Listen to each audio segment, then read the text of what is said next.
I'm the Spanish chef Omar Allibhoy, and today I'm going to show you how to prepare Empanada Gallega.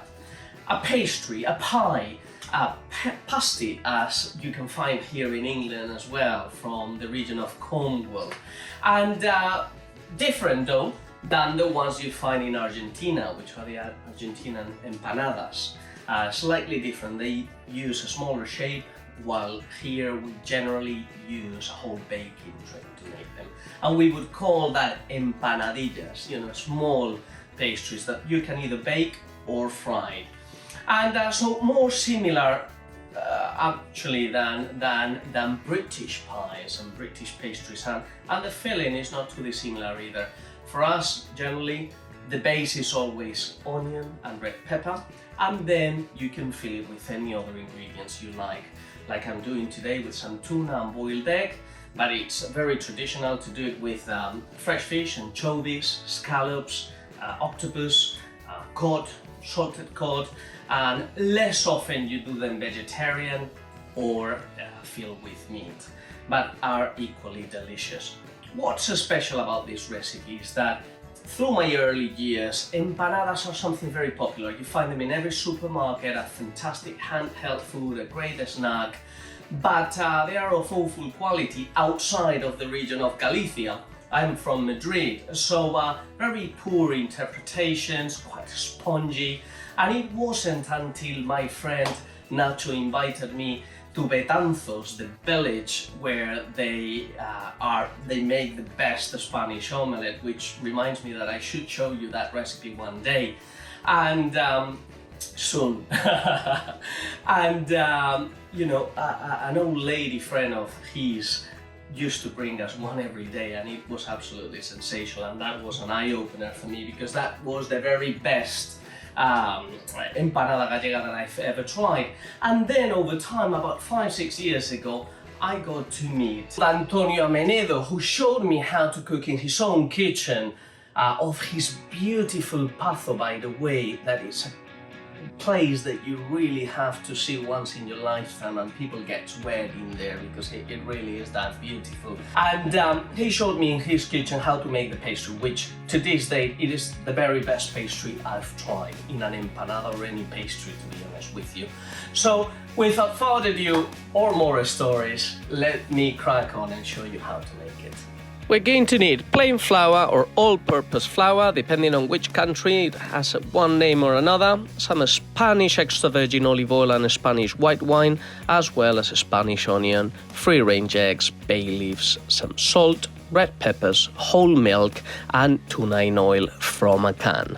We're going to start preparing the fried vegetables. So we're going to cut our red peppers in half, de-seed them, and cut them into long strips of about 1/2 centimeter in width. And we're going to do exactly the same with the onion. As you can see, I'm cutting it in sort of half-moon shapes so that the strips are a little longer and of the same size as the red peppers.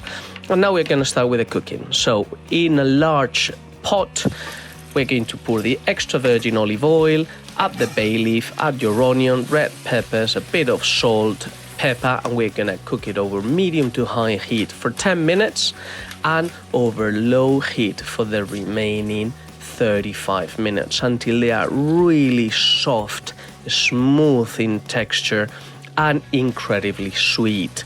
It takes a long time to develop that extra sweetness that vegetables have, and that is one of the characteristics of this sort of piperradas, they call it in the north of Spain.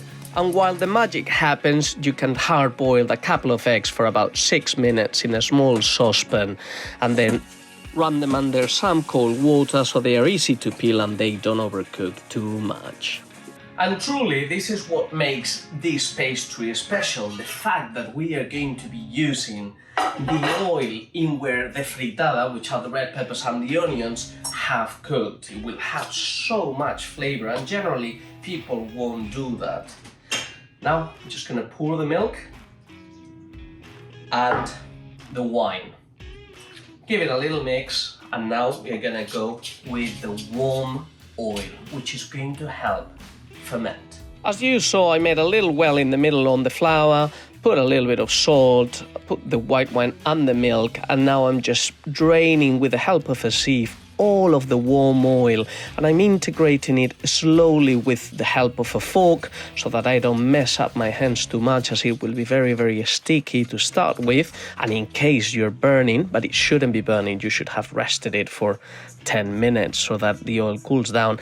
And once you're able to hold the dough into a bowl and it's not sticky anymore, just stretch and fold it and knead it for about 3 to 4 minutes. That's all it will take. It's a really easy dough that if you overstretch when you bake it, the dough become hard. So we don't want that to happen. Literally just 3-4 minutes. And finish it by forming a ball, putting some cling film over it so that it doesn't develop any skin, and let it rest for a couple of hours before we can actually shape our empanada. So just to sprinkle a little bit of flour over a worktop, both on top and bottom, so that it doesn't stick to your hands. As you can see, it'll be very flexible because of the amount of oil that it has inside and a beautiful color it has. And with the help of a rolling pin, just to stretch it into a layer of about 3-4 millimeters thick, and that it's double the size of the oven tray that you're going to be using. In my case, it's about 40 centimeters by 30 in total. As you can see, I put a bit of parchment paper so that it doesn't stick.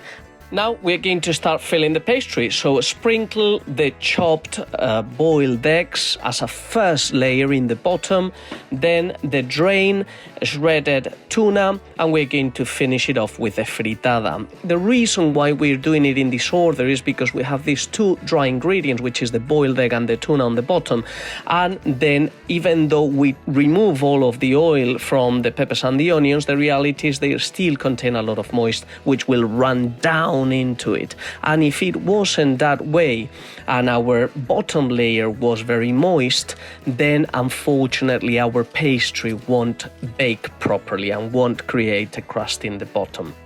Now fold the remaining pastry over itself, and we're going to start sort of pinching the edges to make sure that it all stays inside.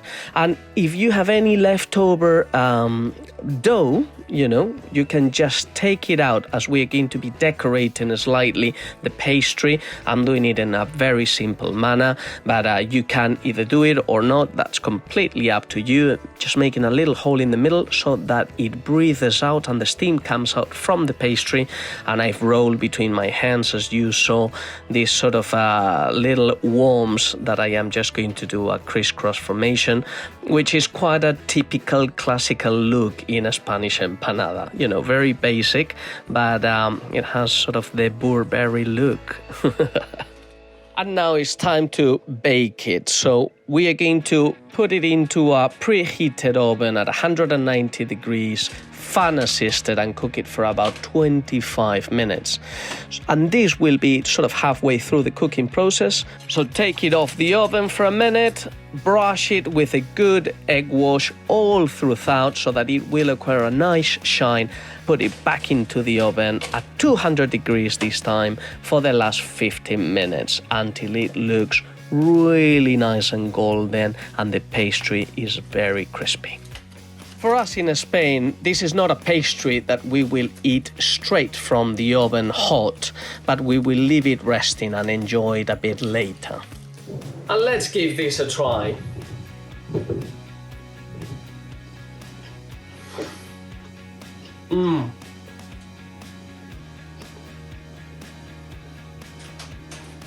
Give me just a second. First thing that you try, obviously, is the pastry, which is extremely delicious. It's difficult to explain, but that white wine, the oil that we cook the peppers and the onions, and the milk just make it really sensational. A very flavorful short crust pastry. And the second thing that you taste is the sweetness of the peppers, more than the savoriness, and the onion, and more than the savoriness of the tuna itself. It is really, really stunning. I hope you give it a try. and put the filling that you like. But the pastry, I'm telling you, is second to none. If you have enjoyed the recipe, please give it a thumbs up, share it with your friends, and if you are interested into more Spanish recipes, please subscribe to the channel, The Spanish Chef.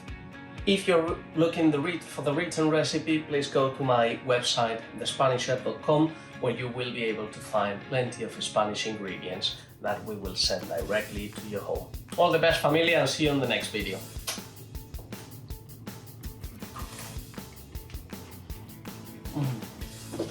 If you enjoyed the video, please like it, share it, and subscribe.